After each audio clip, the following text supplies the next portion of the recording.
Trabajo en limpieza en el metro desde hace más de 10 años. Me tocan los turnos nocturnos, esos en los que la ciudad se apaga y solo quedan los ecos del día.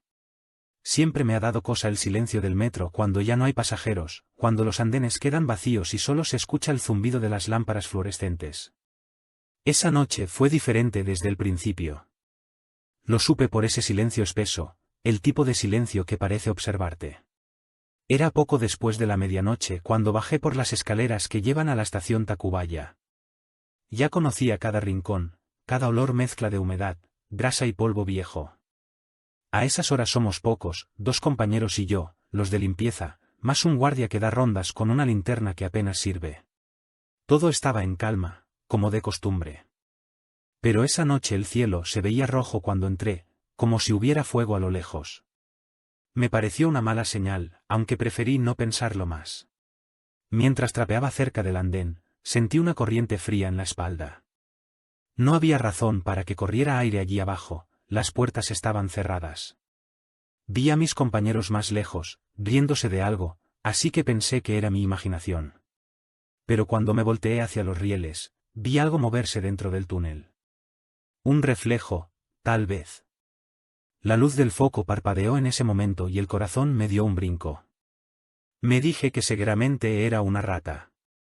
En el metro, lo más común son las ratas. Después de eso escuchamos el sonido del tren que se acercaba. Pensamos que era el último del día. Siempre pasa uno más o menos a esa hora, aunque ya no lleva pasajeros. A veces se estaciona para revisión, otras solo pasa directo hacia el taller. Pero el problema fue que esta vez no se detuvo. Pasó lento, casi rozando el borde del andén, y pude ver las luces encendidas dentro de los vagones. Había gente. Gente parada, sin moverse, mirando hacia adelante. Ni uno volteó a nosotros. Al principio reímos. Pensamos que era una prueba o que estaban filmando algo. Pero a medida que pasó el tren, noté que ninguno tocaba el tubo ni respiraba. Fue entonces cuando me di cuenta de que no escuchaba el ruido del motor. El tren avanzaba sin sonido, como flotando. Cuando la última luz desapareció en el túnel, todo volvió al silencio. Mis compañeros y yo nos miramos sin saber qué decir. ¿Lo viste?, me preguntó uno, con voz seca. Solo pude asentir. Otro se rió nervioso y dijo que seguro era un tren de arrastre viejo, programado sin conductor. Pero el guardia, que venía bajando en ese momento, soltó el trapo del susto. Nos dijo que los últimos trenes habían sido aparcados hacía rato. No debía haber ninguno circulando. Intentamos seguir trabajando, aunque cada ruido nos hacía brincar. Pasó media hora, quizá más, cuando oímos pasos en el túnel. Lentos, arrastrados, como si alguien viniera desde el fondo. Me acerqué con la linterna, dudando, y sentí el corazón en la garganta. La luz alumbró por fin a una figura parada junto a las vías. Era un hombre, o parecía uno. Tenía el uniforme viejo del metro, de esos naranjas que ya no se usan. Lo raro es que su piel tenía un color gris, y los ojos, era como si no tuviera pupilas. El guardia me gritó que me alejara, pero mis pies no respondieron. El tipo levantó un brazo y me señaló directamente. No me moví. Entonces escuché el sonido de un tren a mi espalda, pero no había ninguno.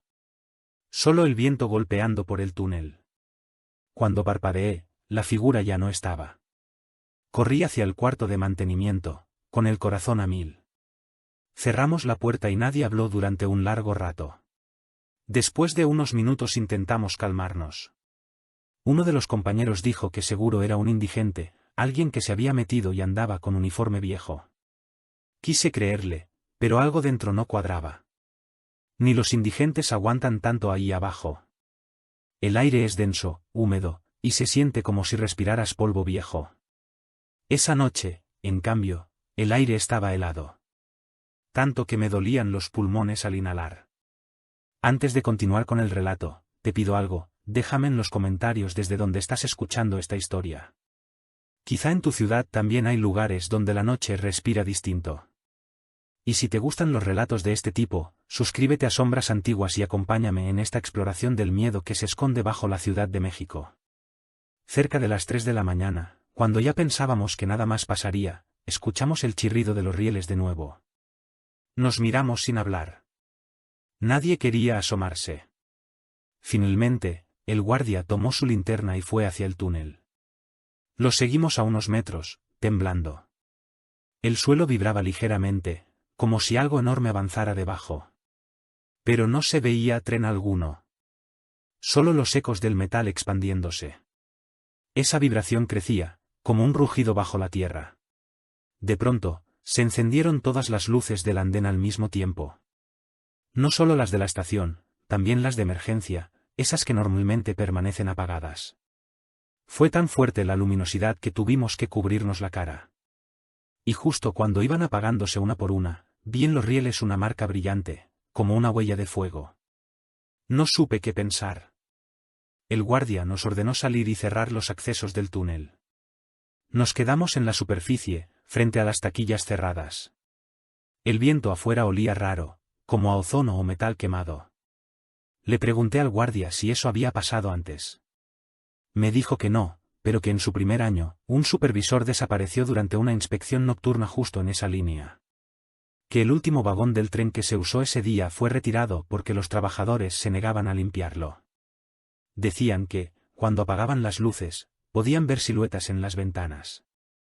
Esa historia me dejó intranquilo. Volvimos abajo al amanecer, cuando ya se escuchaban los primeros sonidos del día. Todo parecía normal. Pero al mirar los rieles vi que la marca de fuego seguía ahí, aunque más tenue. Era como una cicatriz en el metal. No quise tocarla. Desde entonces, cada que veo venir el último tren, me fijo bien en las ventanas. No sé si es paranoia, pero a veces, cuando pasa muy despacio, me parece ver los mismos rostros sin ojos observándome. Con el tiempo, los de mantenimiento contaron más cosas. Que a esa misma hora siempre fallan las cámaras. Que las grabaciones del túnel se interrumpen entre las 3:12 y las 3:18. Que algunos operadores prefieren no hacer el recorrido final. Dicen que las puertas se abren y cierran solas cuando el tren está vacío. Que escuchan nombres por el altavoz, aunque nadie los haya registrado. Yo traté de no pensar más en eso. Pero hay noches en las que el silencio del metro pesa distinto. Cuando uno se queda solo en esos pasillos interminables, el sonido de los pasos rebota y hace creer que alguien más camina contigo. Lo peor es cuando el eco se detiene justo cuando tú te detienes. Entonces sabes que no estás solo. A veces volteas, y no hay nadie. Pero el aire se mueve, frío, como si alguien hubiera pasado rozándote el hombro. Una vez intenté hablar con un conductor. Le conté lo que vi esa noche. Él no se sorprendió tanto como esperaba. Solo me dijo, no eres el primero. A veces, en la última corrida, suben pasajeros que no se bajan en ninguna estación. No respiran, no parpadean. Y cuando el tren llega al taller, ya no están.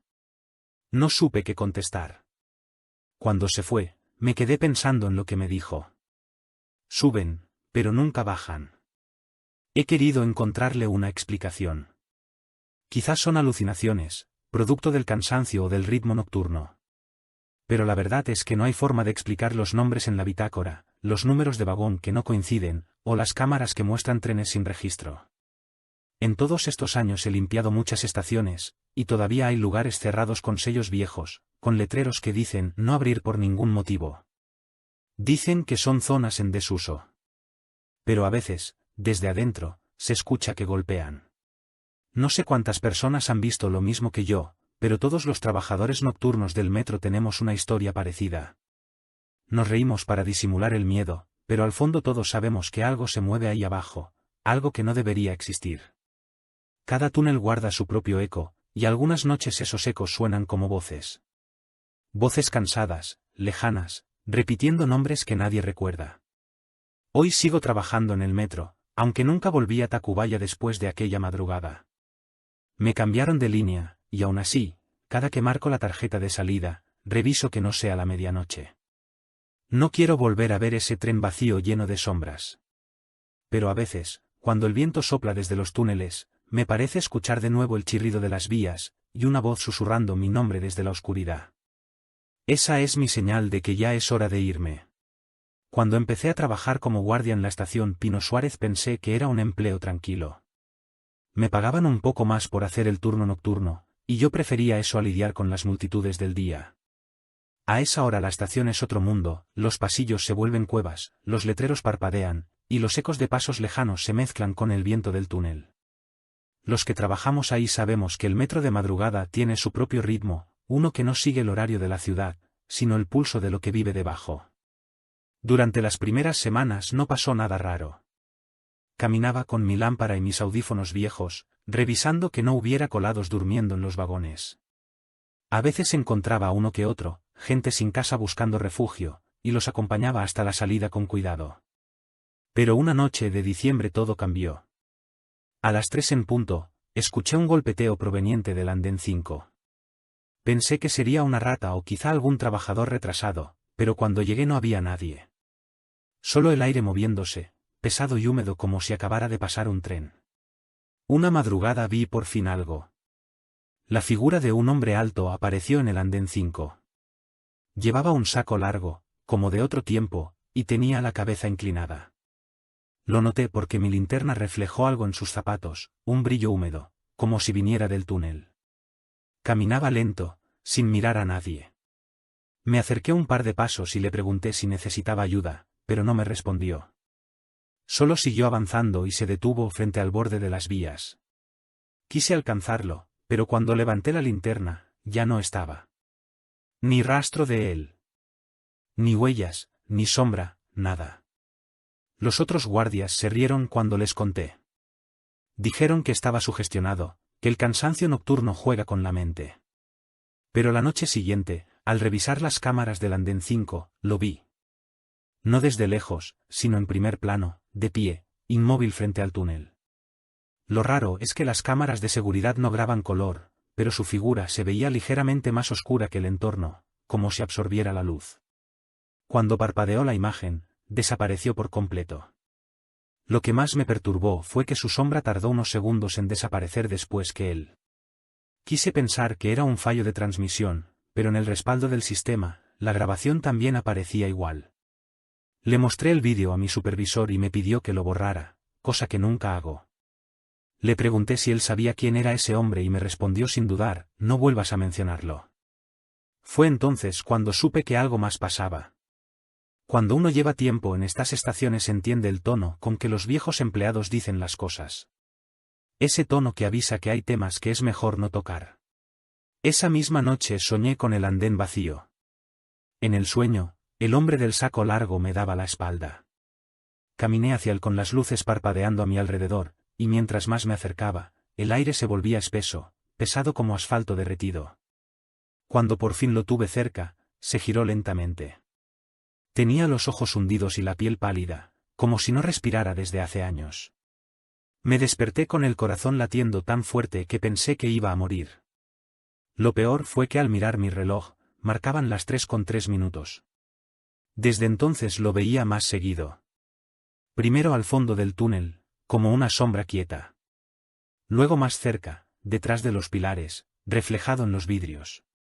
Nunca lo oí hablar, pero sentía su presencia. A veces mis radios se llenaban de estática justo cuando cruzaba por el andén 5. Esa frecuencia muerta me ponía los nervios de punta. Otras veces, escuchaba respiraciones en el auricular. Demasiado reales para ser interferencia. Mis compañeros se burlaban y decían que debía dejar de ver películas, pero una noche los invité a acompañarme. No se rieron cuando vieron lo mismo que yo. Aquel día éramos 3. Bajamos al andén con nuestras linternas y grabamos con los celulares para tener prueba. Dejamos el reloj corriendo. 3 de la mañana exactas. Primero se escuchó el mismo golpeteo, y luego el aire cambió. Era como si el túnel exhalara. Mi compañero Omar enfocó la cámara y empezó a temblar. En la pantalla se veía claramente la figura del hombre, borrosa pero inconfundible. Estaba parado sin moverse, como si nos esperara. Nos quedamos paralizados. Nadie decía nada. Cuando di un paso al frente, una ráfaga de viento nos empujó hacia atrás. Se apagaron las luces. Y en la oscuridad, alguien susurró algo que ninguno entendió. Corrimos sin mirar atrás. Omar tropezó, pero lo levantamos y subimos las escaleras hasta el vestíbulo. Cuando llegamos arriba, todos los relojes marcaban 3:17. El vídeo en su celular solo mostraba estática. Ni un cuadro legible, ni sonido.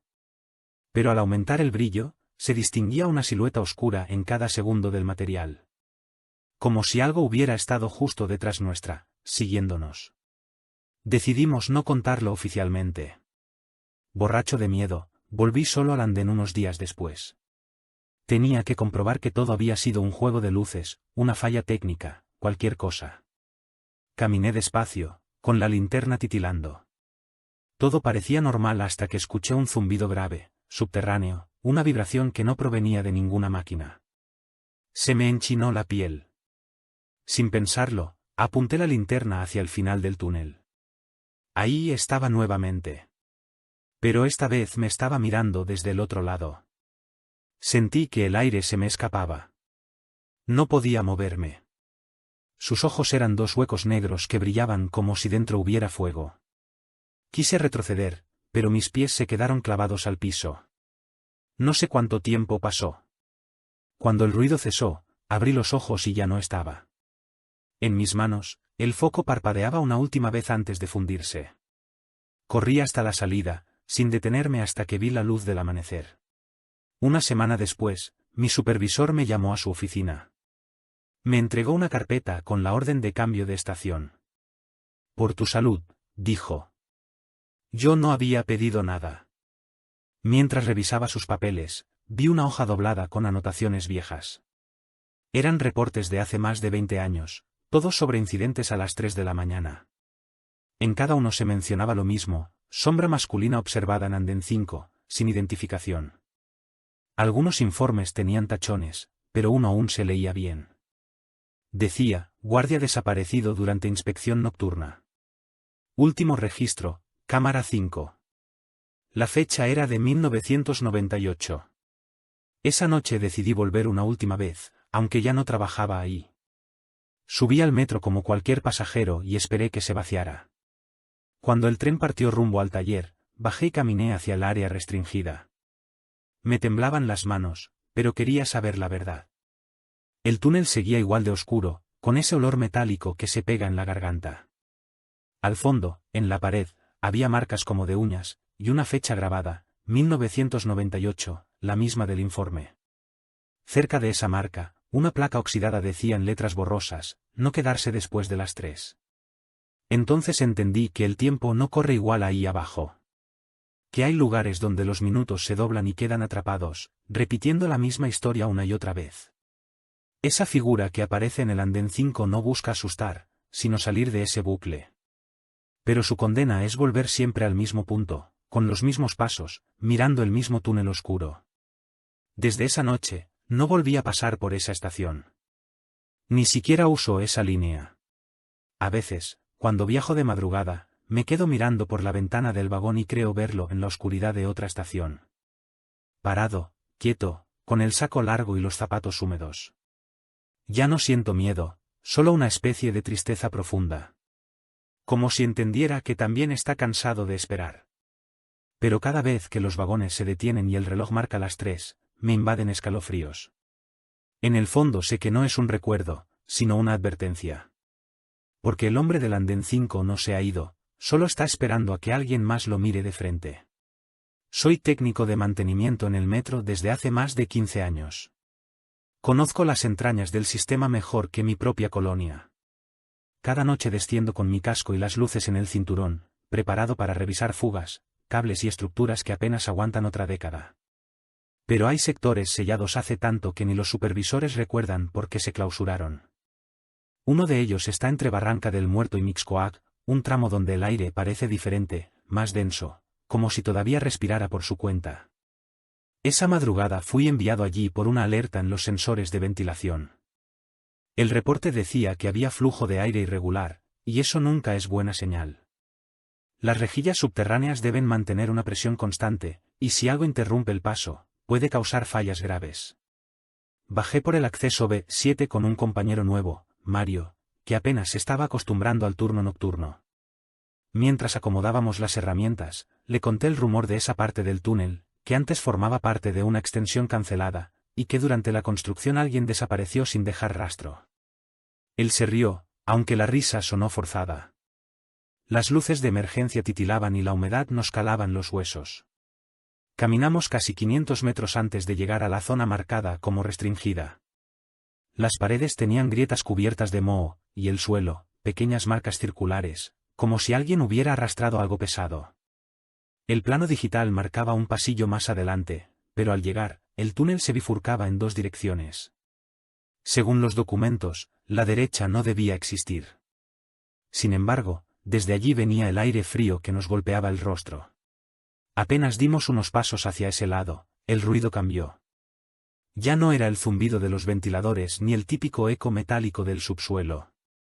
Era algo suave, rítmico. Parecía respiración. Me detuve y miré a Mario, que ya tenía el rostro pálido. Pensamos que sería una corriente de aire atrapada entre compuertas, pero el sonido parecía moverse. Variaba de intensidad, como si se acercara. Apagué la linterna para escuchar mejor, y el pasillo entero se llenó de un murmullo profundo, húmedo, que me erizó la piel. No eran máquinas. Encendí nuevamente la luz y el haz iluminó el corredor. Las paredes ya no eran lisas. Habían marcas, surcos profundos que no parecían de herramienta humana. A veces me gusta creer que solo la humedad deforma las cosas con el tiempo, pero en ese momento supe que no. Algo respiraba detrás de los muros. Lo notabas en cómo el polvo se levantaba en oleadas, en cómo el aire se expandía de forma extraña. A cada exhalación, una fina neblina se condensaba entre las lámparas. Seguimos avanzando hasta una compuerta vieja con candado oxidado. Mis manos temblaban cuando saqué las llaves maestras, aunque quería parecer tranquilo. Mario me dijo que volviéramos, que ya había suficiente registro del problema. Pero algo me empujó a abrirla. El candado se rompió como manteca. Detrás, un túnel inclinado descendía más profundo que cualquier otro que hubiera visto. No había registro de eso en los planos. Aún así, bajamos, porque los sensores marcaban ese punto como origen de la anomalía. Los primeros metros eran iguales a cualquier otro. Pero después el concreto cambiaba de color, tornándose rojizo. Sentí un olor fuerte, salado, que me recordó a sangre. Mario comenzó a jadear, decía que el aire le oprimía el pecho. Y entonces, lo escuchamos, un lamento breve, humano, como un sollozo mezclado con viento. Nos quedamos inmóviles. Nadie debía estar ahí. Revisé el radio para reportar, pero solo se oía estática. La señal estaba muerta. Seguimos más despacio, con las lámparas temblando. Encontramos huellas de botas, frescas, que se perdían a unos metros. Cada paso resonaba como si el túnel estuviera hueco, vivo. Me incliné para observar el suelo y noté que una parte se hundía ligeramente con mi peso, como si respirara. Toqué el muro y sentí un calor extraño, un pulso débil que atravesaba la palma. Era imposible, y sin embargo estaba ahí, latiendo. De pronto, se escuchó algo corriendo detrás. Giré la luz, pero no había nadie. Solo el eco de un jadeo. Mario gritó que algo lo había rozado. Cuando me volteé, su casco estaba en el suelo, y él unos metros más adelante, paralizado, mirando algo en la penumbra. Corrí hacia él y mi foco alcanzó a iluminar una figura que se deslizaba por la pared. No caminaba, se movía pegada al concreto, doblando los brazos sin forma humana. Su piel parecía cemento manchado. Y donde debía tener rostro, solo había una grieta abierta. Un par de noches después, recibí otra notificación de fallo, esta vez de la misma zona. Nadie quiso ir, así que fui solo. Llegué hasta la compuerta y vi que el candado, el mismo que rompí, estaba intacto, nuevo, como si nunca se hubiera tocado. Me quedé mirando para asegurarme, y entonces escuché algo del otro lado. Un sonido húmedo, repetido, como palmas golpeando el concreto desde dentro. Luego una voz, lejana, apenas audible, que decía mi nombre. Me quedé helado. No le había dicho a nadie lo que había pasado, ni dónde exactamente había sido. Apagué la linterna y retrocedí varios pasos. El aire volvió a soplar por la rendija del candado. Pero ya no era frío. Tenía un olor caliente, orgánico. Era como cuando uno abre una herida. Me fui de ahí sin mirar atrás. Esa noche presenté mi renuncia. Nadie preguntó por qué. A veces los de arriba prefieren no saber. Desde entonces evito esa línea. Sin embargo, todavía recibo llamadas extrañas en el radio, aunque esté lejos. Interferencias, me dicen. Pero entre los crujidos y zumbidos, juro escuchar un patrón, como una respiración lenta. En una ocasión, grabé el sonido para analizarlo en casa. Al reproducirlo en la computadora, mi piel se erizó. Entre los pulsos irregulares se oía una voz susurrando, baja de nuevo. La eliminé enseguida, pero el eco quedó metido en mi cabeza. Algunos compañeros que siguen trabajando en mantenimiento aseguran que la presión en esa zona nunca volvió a ser constante. A veces los sensores marcan variaciones cada 3 minutos. A veces los ventiladores parecen apagarse y encenderse solos. Nadie entra allí sin permiso. Pero todos saben que hay algo más que concreto bajo la ciudad. El metro no solo transporta personas, también encierra cosas. Y esas cosas, cuando las despiertas, respiran contigo. De madrugada, cuando paso cerca en superficie, el suelo vibra bajo los pies. Pongo la mano en la pared y siento que el aire se mueve justo debajo, como si el túnel siguiera vivo. Y aunque trato de convencerme de que son solo recuerdos, una parte de mí sabe que late. Que esa cosa aún está ahí, esperando. No sé si algún día saldrá, pero si lo hace, la ciudad entera escuchará su respiración. Aquella noche llovía como pocas veces. El cielo parecía exprimir toda el agua que le quedaba justo cuando salí del trabajo. Eran casi las 11:30, y el único modo de volver a casa era tomando el metro en Oceanía. No me gustaba esa estación a esa hora.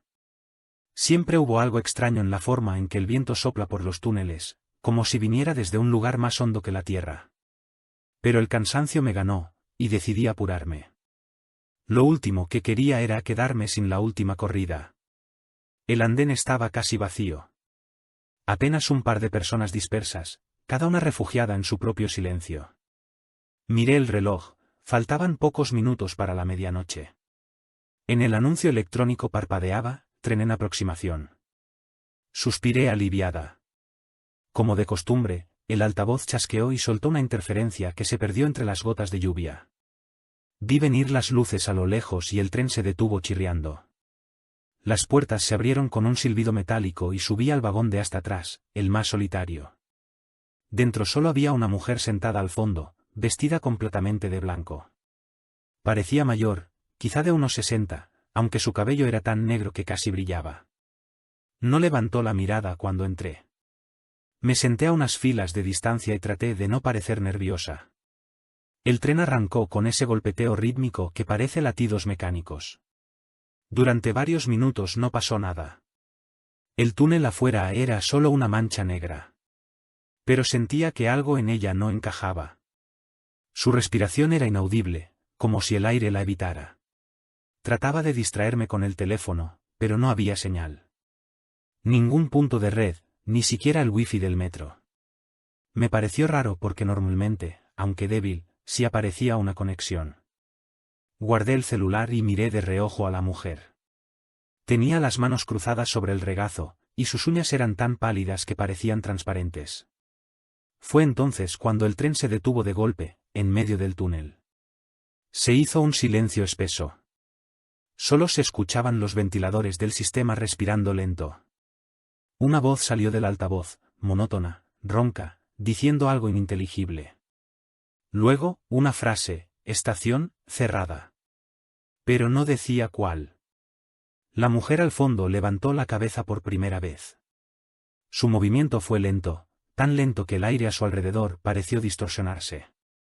Nuestros ojos se cruzaron, y el estómago se me revolvió. No porque me mirara, sino porque no parpadeaba. Sus ojos no reflejaban nada, ni la luz del vagón. Eran opacos, como dos pozos. ¿Todo bien?, pregunté, tratando de sonar tranquila. Ella no respondió. Solo me observaba, con la boca cerrada en una línea frágil. De pronto el tren volvió a moverse. Pero esta vez no sonó el motor. Avanzaba en silencio, como si flotara. Las luces del vagón parpadearon una vez, y a través de la ventana vi pasar una estación completamente apagada. Ningún letrero, ningún sonido. Pero en la oscuridad se distinguían sombras quietas, de pie, como si esperaran a alguien que no iba a llegar. Me incorporé, queriendo acercarme a la siguiente puerta, pero las manijas estaban frías, casi congeladas. Traté de oprimir el botón de emergencia, pero no respondía. Giré y la mujer seguía en su asiento, recta, mirándome. No sabía si gritar o correr. Cuando volvió a hablar la bocina, una voz distinta murmuró mi nombre. Nadie sabía que iba en ese tren. Nadie. Sentí que la sangre se me fue a los pies. La voz repitió mi nombre con calma, como si esperara confirmación. Cuando las luces se encendieron otra vez, el tren se detuvo. El anuncio encima de la puerta mostraba un nombre que nunca había visto, Estación Santa Beatriz. No existe, pensé. Ningún mapa del metro tiene ese nombre. Aún así, las puertas se abrieron solas. Del otro lado, solo se veía un andén vacío, cubierto de polvo. En las paredes, grafitis viejos y carteles descoloridos con fechas de hace décadas. La mujer de blanco se levantó lentamente. Sentí un escalofrío cuando su tela rozó el asiento. Caminó hacia la puerta sin mirar atrás. Espere, atiné a decir. Esa estación no existe, ¿verdad? Ella se detuvo justo en el marco. Giró apenas el rostro y sonrió. Pero su sonrisa no era humana. Era una mueca tensa, inmóvil. Dijo algo que apenas pude entender, algo como, todos llegamos tarde. Luego cruzó el umbral y se perdió entre el polvo. El tren permaneció inmóvil un rato. Después se cerraron las puertas y empezó a retroceder. No recordaba que los vagones pudieran hacer eso. El vagón iba de regreso, pero el túnel no era el mismo. Las paredes estaban húmedas y tenían huecos donde debería haber cables. El aire olía a tierra mojada y oxidada.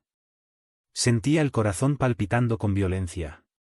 De pronto, vi algo moverse por el reflejo del cristal. Era ella otra vez, sentada detrás de mí.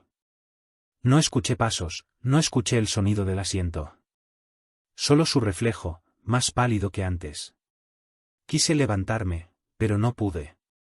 Algo en mi cuerpo no respondía. En el reflejo, su boca se movía despacio, pronunciando palabras que no tenían sonido. Giré la cabeza con esfuerzo, y el asiento estaba vacío. Pero la ventana mostraba su silueta parada justo afuera, a nivel del túnel, como si caminara junto al tren. La oscuridad se tragaba su figura, y a cada flash de luz, su rostro parecía más cerca. El tren volvió a detenerse, esta vez con un chasquido final. Las puertas se abrieron y un aire helado, antiguo, invadió el vagón. Salí corriendo sin mirar atrás. El andén estaba en penumbra. Había un letrero oxidado que apenas se leía, Oceanía. Pero los colores eran diferentes, casi como una versión vieja. Las escaleras mecánicas estaban detenidas, cubiertas de polvo. Subí tropezando. Cuando llegué a la superficie, el cielo aún llovía. Miré el reloj, las 3:22. Había subido al tren una hora antes. Todo el trayecto no debió durar más de 15 minutos. Tomé un taxi hasta casa y traté de olvidarlo. Pero al día siguiente, al llegar al trabajo, mis compañeros dijeron que la línea había cerrado temprano por mantenimiento. Que no hubo trenes después de las 11:30. Les juré que había viajado en el último. No me creyeron. Incluso mostraron una foto del sistema de vigilancia, el tren detenido, vacío, sin pasajeros. Ni la mujer ni yo aparecíamos. Los días siguientes soñé con esa estación inexistente. Siempre el mismo andén, siempre ese letrero cubierto de polvo. Y al fondo, la figura blanca mirándome desde lejos. En una ocasión, me armé de valor para revisar foros de trabajadores del metro. Algunos mencionaban escuchar nombres de estaciones que no existen cuando viajan tarde. Decían que si respondes a la voz del altavoz, el tren no sigue. Que te lleva a un ramal cerrado, donde solo viajan los que perdieron la noción del tiempo. Intenté no pensar más en ello, pero cada noche, cuando regreso del trabajo, el sonido del tren me pone la piel fría. A veces, entre el ruido de los vagones, juro escuchar una voz femenina susurrando justo antes de que las puertas cierren. La primera vez pensé que era coincidencia, pero ahora ocurre cada semana. Siempre la misma frase, apenas audible entre el silbido del viento: no llegues tarde. La voz suena tan cerca que casi puedo sentir su aliento. Hace poco tomé la decisión de dejar el metro por completo. Prefiero caminar, aunque me tome más tiempo. Pero a veces no tengo elección. Hace 2 noches, al abordar un camión que pasa junto a la entrada de Oceanía, miré por la ventana sin querer. En la plataforma, iluminada por un farol defectuoso, vi la silueta de una mujer vestida de blanco, inmóvil. El camión se movió antes de que pudiera confirmar lo que veía. Pero estoy segura de que su rostro me seguía con la mirada. Desde entonces, cada vez que el reloj marca las 3, siento que alguien me acompaña en silencio, aunque esté sola en casa. No sé quién era, ni de dónde vino, ni a dónde iba. Tal vez nunca lo sepa. Solo tengo aquella última imagen grabada en la mente, ella parada frente al túnel, girando lentamente hacia mí, con esa sonrisa tensa que parecía desbordar tristeza. Y sus labios murmurando una frase que aún me persigue: algunos trenes no tienen destino, pero siempre encuentran a quien llevar. Trabajo en el centro de monitoreo del metro desde hace 12 años. Mi turno es el de noche, es en el que la ciudad duerme y las pantallas se convierten en los ojos del subsuelo. Cada estación tiene su propio ritmo, su propio pulso, y después de tanto tiempo aprendes a distinguirlos. Hay cámaras que siempre fallan a la misma hora, otras que captan más sombras que personas. Pero la que me cambió la vida fue la cámara 11, la que nunca debió haberse activado. Todo comenzó un lunes cualquiera. Revisaba los registros de la línea 2 cuando un aviso saltó en el panel de control: transmisión reiniciada cámara 11. Nadie sabía de dónde venía esa señal. Según el plan oficial, solo existen 10 cámaras activas en esa ruta. Pensé que era un error de sistema, así que abrí la transmisión por rutina. La pantalla mostró una imagen distorsionada, con un brillo verdoso, como si la captara una lente vieja. La cámara apuntaba a un andén vacío. Pero no pude reconocer cuál. El pasillo era estrecho y tenía columnas pintadas de amarillo. Sin embargo, no coincidía con ninguna estación actual.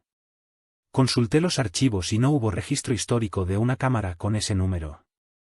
Aún así, la señal siguió llegando, estable, como si alguien la hubiera reactivado después de años. Le avisé al supervisor, pero solo dijo que la ignorara. Son glitches del sistema, me respondió sin mirarme. Pero su expresión era rara, como si ya supiera de qué le hablaba. A medianoche, la cámara 11 volvió a encenderse sola. Esta vez la imagen era más clara. Se veía un vagón estacionado sin luces, a medio túnel. El foco de emergencia parpadeaba cada pocos segundos. De pronto, un movimiento cruzó la pantalla. Un hombre, o al menos eso parecía, pasó caminando frente al lente. Llevaba lo que parecía un uniforme de mantenimiento, pero su paso era torcido, como si arrastrara una pierna. Se detuvo al centro del cuadro y miró directo a la cámara. Me quedé helado. Porque no había sonido, y aún así sentí que respiraba del otro lado. Tratando de mantener la calma, hice zoom digital. El rostro estaba borroso, pero los ojos parecían hundidos. Y en su mejilla izquierda noté una grieta, una línea oscura que se movía lentamente, como si respirara por ella. Cerré la transmisión, pero de inmediato otra ventana emergió en las pantallas secundarias, la misma imagen, misma figura, solo que ahora más cerca. Escribí un reporte técnico para dejar constancia, pero el archivo se bloqueó. El sistema devolvió un mensaje que nunca había visto: acceso restringido, protocolo muerto. Apagué la consola principal y salí a fumar al pasillo, intentando despejarme. El techo vibraba como si pasara un tren encima, aunque a esas horas la red estaba cerrada. Cuando regresé, la cámara 11 seguía encendida. No solo eso, en las pantallas adyacentes comenzaron a parpadear fragmentos de la misma escena, como si la señal se replicara. En una de ellas se veía el mismo vagón, en otra el rostro del hombre, y en la tercera, el número 11 pintado con marcador en una pared sucia. Nadie lo había escrito antes. Llamé al departamento de mantenimiento para revisar si había equipos trabajando en algún túnel cerca. Me juraron que no, que todos los accesos estaban sellados por revisión. Pedí ubicar la señal exacta, pero el rastreo marcaba coordenadas que no correspondían a ningún punto activo del mapa. Era una zona fuera del rango operativo, bajo un tramo clausurado desde 1989, entre Bellas Artes y Allende. Pensé en desconectar la torre de control, pero al hacerlo, el monitor principal cambió de imagen. Ahora la cámara apuntaba hacia mí. Reconocí de inmediato mi propia estación de trabajo.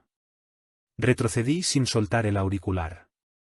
En la pantalla me veía sentado, mirando justo donde estaba parado. Era mi cuerpo unos segundos antes, en tiempo real. Todo igual, salvo por una diferencia: detrás de mí, en la imagen, se distinguía una sombra parada, una figura alta y delgada. Giré de golpe y no había nadie. Me temblaban las manos. La piel del cuello se me erizó cuando la sombra en la pantalla dio un paso hacia la cámara. Luego, la imagen se cortó.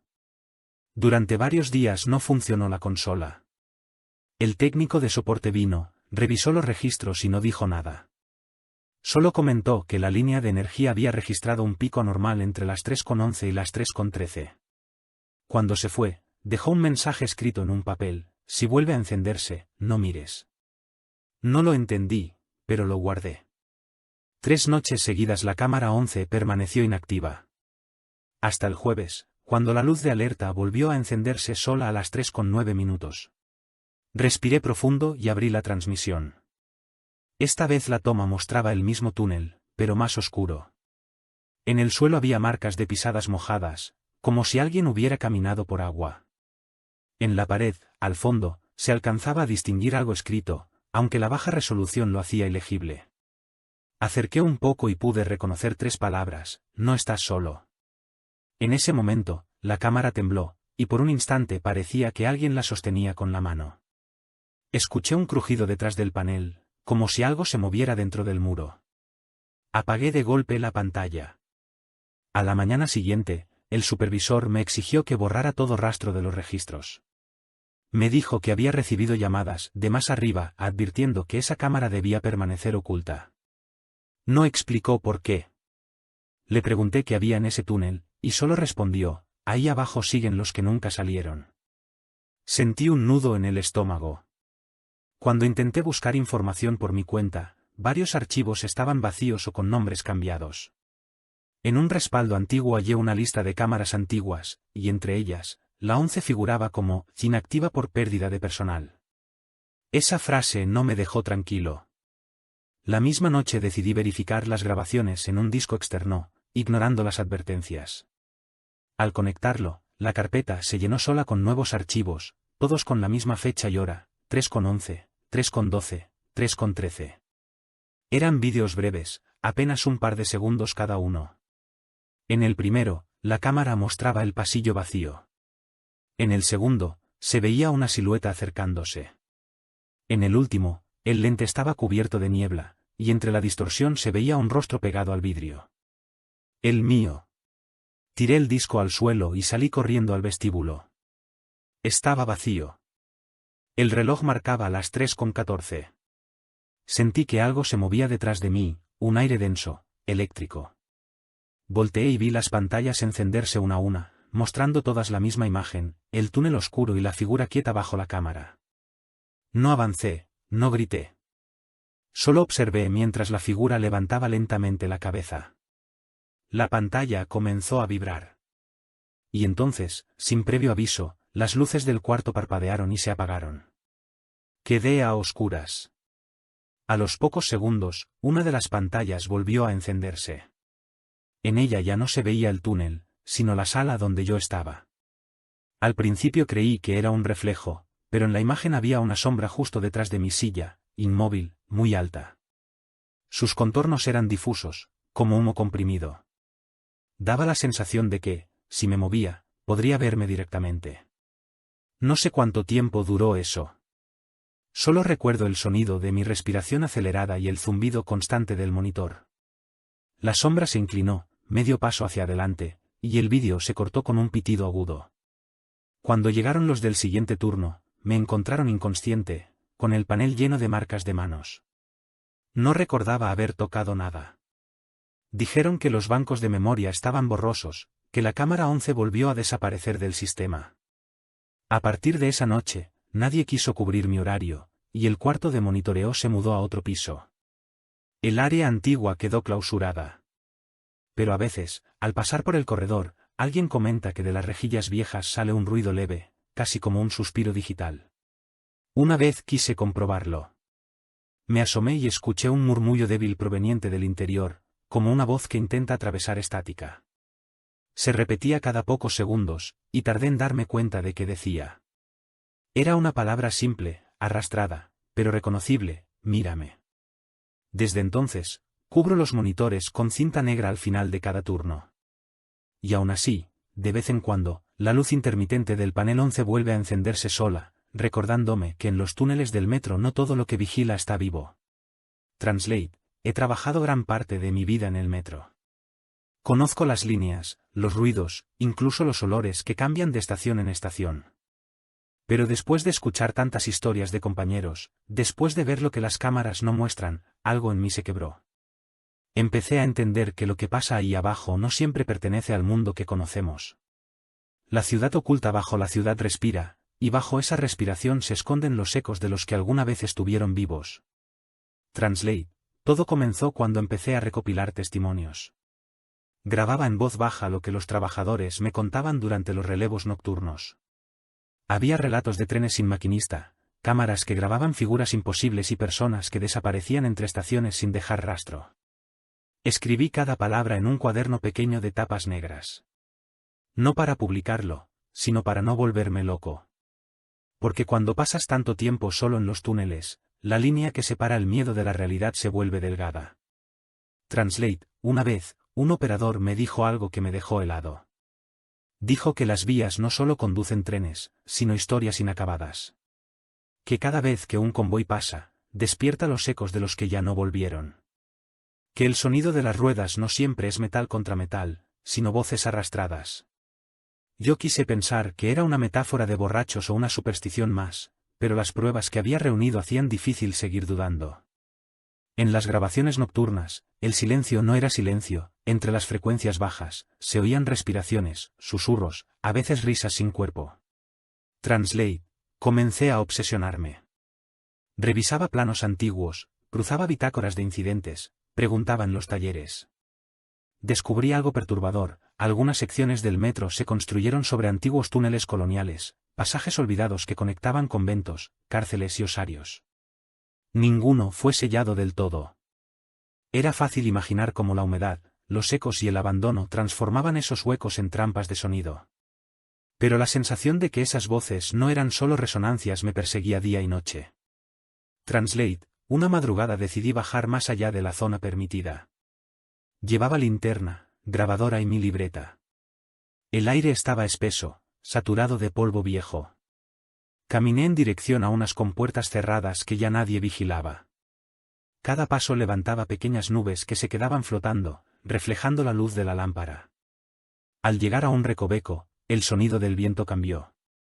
No era el silbido usual del metro, sino algo más profundo, más orgánico. Era como si respirara conmigo, acompasando cada inhalación.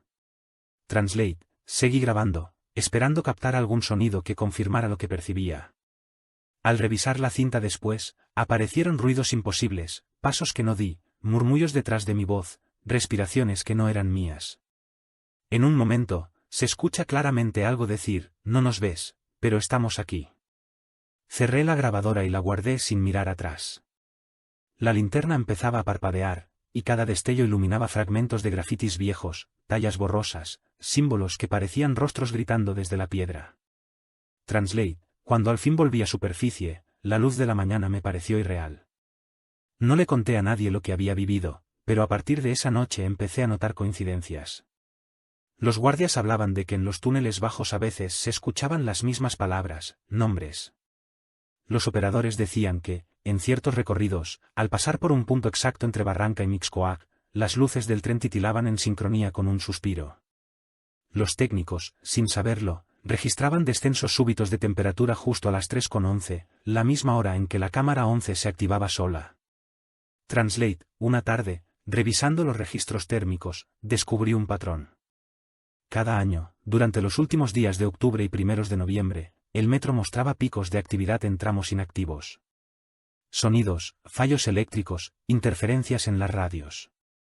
Todo coincidía con los relatos de los trabajadores, como si las historias se manifestaran en fechas específicas.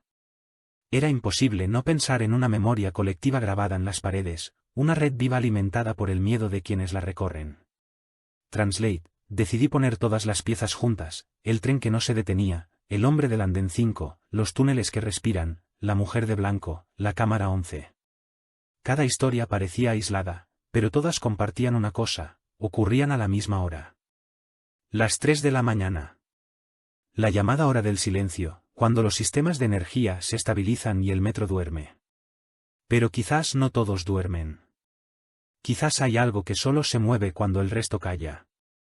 Translate, comencé a comprender que los túneles no eran meros pasajes, sino vasos comunicantes entre tiempos distintos. Debajo del ruido moderno late una ciudad enterrada, y debajo de esa, otra aún más antigua. Tal vez por eso el metro nunca calla del todo. Cada golpe de riel, cada chirrido de freno es también el eco de un pasado que sigue buscando salida. Y nosotros, los que trabajamos ahí, solo somos los oídos de algo que intenta hablar desde hace siglos. Translate, una noche quise comprobar una última teoría. Dejé mi grabadora encendida en un vagón vacío y la recogí al día siguiente. En la cinta había ruido blanco, zumbidos lejanos, el sonido característico de los huesos del metro expandiéndose. Pero al minuto 3, algo cambió.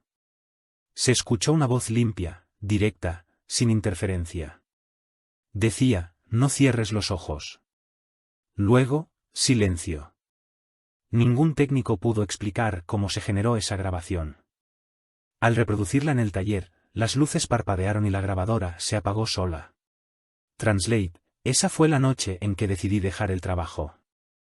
No soportaba más el zumbido constante ni la sensación de que alguien respiraba detrás de mí aunque las cámaras mostraran todo vacío. Pero antes de irme, subí por última vez al vagón de la línea 2, justo en la hora maldita. Sentí el traqueteo familiar, el metal vibrando bajo mis pies. Cuando pasamos entre Bellas Artes y Pino Suárez, el tren redujo la velocidad sin motivo. Las luces se apagaron. Por unos segundos, todo quedó a oscuras, salvo por un reflejo tenue en la ventana, mi rostro, y detrás, los de otros mirándome en silencio. Translate, podría jurar que no estaban ahí cuando encendieron las luces. No eran pasajeros. Eran ecos, sombras antiguas pegadas al vidrio, esperando ser oídas. En ese momento entendí que las historias del metro no son leyendas. Son advertencias. Mensajes de una ciudad que respira por debajo de nuestros pies, que exhala sus memorias a las 3 de la madrugada. Y cada respiración suya arrastra consigo un pedazo de nosotros. Translate, desde entonces, cada vez que escucho el rugido de las vías, me acuerdo de todos ellos. Los que desaparecieron, los que vieron lo imposible y no regresaron a contarlo. Cada historia deja una huella, una marca invisible que el metro guarda entre sus muros. Quizás por eso, aunque ya no trabajo ahí, todavía despierto a esa hora. Siempre la misma, 3:11. El silencio se vuelve denso, y juro que, bajo el suelo, todavía escucho a alguien susurrar mi nombre. Translate, si llegaste hasta aquí, si alguna vez has sentido ese llamado sordo cuando pasas por una estación vacía o cuando el tren se detiene un segundo más de lo normal, recuerda esto, el metro no olvida. Lo que entra en sus túneles deja algo de sí. Y a veces, solo a veces, ese algo regresa a buscarte. Así que cuando viajes tarde, si ves un reflejo que no te pertenece, no levantes la mirada. Solo escucha el eco, porque puede que sean las sombras antiguas saludando. Suscríbete y acompáñanos en la próxima historia, si te atreves a seguir escuchando los ecos que viven bajo la ciudad.